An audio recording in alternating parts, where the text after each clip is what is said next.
What is going on, YouTube? So coming back today with another trade rumor video, and I did Russell Westbrook a couple days ago, maybe 4 or 5 days ago, and the other big player on the trade block right now is the Sacramento Kings' Rudy Gay. So it seems like there's been a lot of options for Rudy Gay. I don't know how many true suitors there are, how many teams have really been trying, but now with Jimmy Butler off the trade market, at least that's what the Bulls said, really aside from Jahlil Okafor and Nerlens Noel, who have seemed like they've been on the trade market for the entire offseason, they probably have. This is really the last one left to talk about. And I've got 5 possible trade scenarios today that I think would be the 5 best and the 5 most likely landing spots, at least in my mind, for Rudy Gay. You know, he's been talked about going to the Indiana Pacers for a little bit. That was a rumor that he was going to go there for Monte Ellis, but then the Kings shot that one down about a week and a half ago. So, let's get started with the first one, and that's the Boston Celtics. Now, this would probably mean trading some form of Avery Bradley or Marcus Smart or Terry Rozier, and then either Jay Crowder and or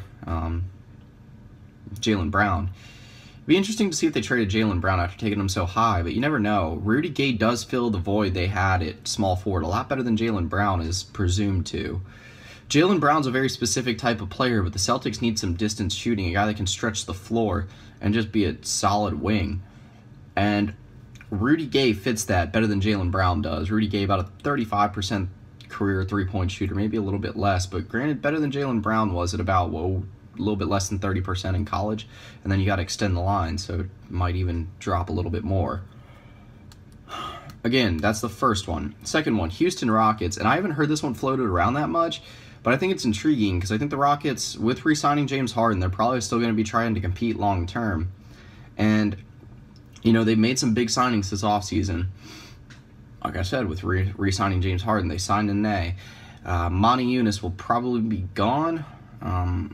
With the main thing is with Trevor Ariza most likely, I'm assuming most likely being out of Houston.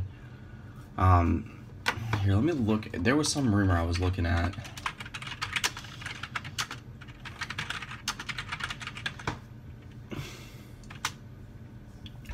But if Trevor Ariza is out of Houston, because there's been trade rumors flying around,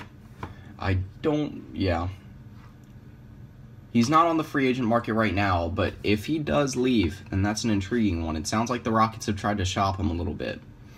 Even with him there, they could use a little bit of added depth at the small forward spot.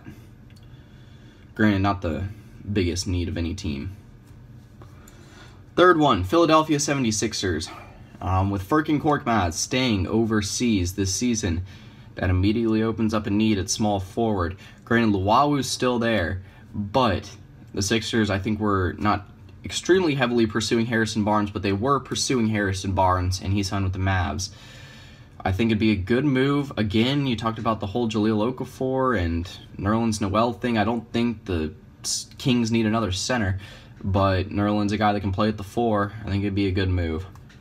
Now, next one. Yeah, Miami Heat. So, biggest problem with the Heat is I don't know how many assets they have to work with right now. You know, losing Dwayne Wade, it opened up some cap space. They could probably take on Rudy Gay's contract. Excuse me. And with Dwayne Wade and Luol Deng gone, they have that need open at the wing spot. Again, sounds like the Heat are still trying to be competitive this year. It'd be an interesting scenario. And then the 5th one, the Oklahoma City Thunder. Obviously, Kevin Durant's gone. They need that spot filled at the small forward spot, at the wing spot. Again, it looks like another team that's trying to stay competitive this year. If you notice a theme of all the teams on this list, if the Sixers do decide to be competitive, then it's a theme of all the teams on this list, because I think they might actually start pushing for it this year. You know, all these teams, maybe not the best in their conference or even close, but all teams that are pushing to compete. The Boston Celtics are getting there. The Thunder, again, lose Kevin Durant, lose Serge Ibaka. got a little bit of youth in the lineup now. Russ might be gone. That might be a possible trade scenario with the Kings. I don't really know how that would work out, because the Kings would have to give up a lot of draft picks, and probably more than just Rudy Gay, because really the only player that measures up to Russell Westbrook on the Kings is DeMarcus Cousins. And even then, I still think Russ is a little bit better player. Granted, Russ for DeMarcus, that'd be an intriguing trade, actually, but I don't think that's going to happen. Having DeMarcus Cousins and Steven Adams in the same front court, that's a little crowded. Alright, so that pretty much does it for this video. Like I said, I just wanted to discuss some of the trade rumors, because this is another guy that could really dramatically affect the outlook of things either in the East. Well, if he does go to the East, more so in the East than in the West, because I think there's a little bit more competition in the East right now. Cavs are really the only team set in stone, whereas in the West right now, I think the Jesus. I still think the clear top two teams are the Golden State Warriors and San Antonio Spurs. I think the Spurs made enough moves and still have enough talent left on that team to at least remain competitive.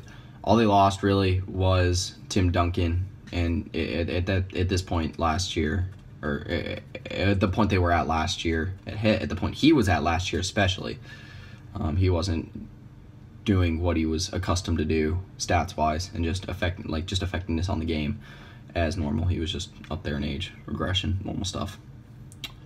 Alright, so that pretty much does it.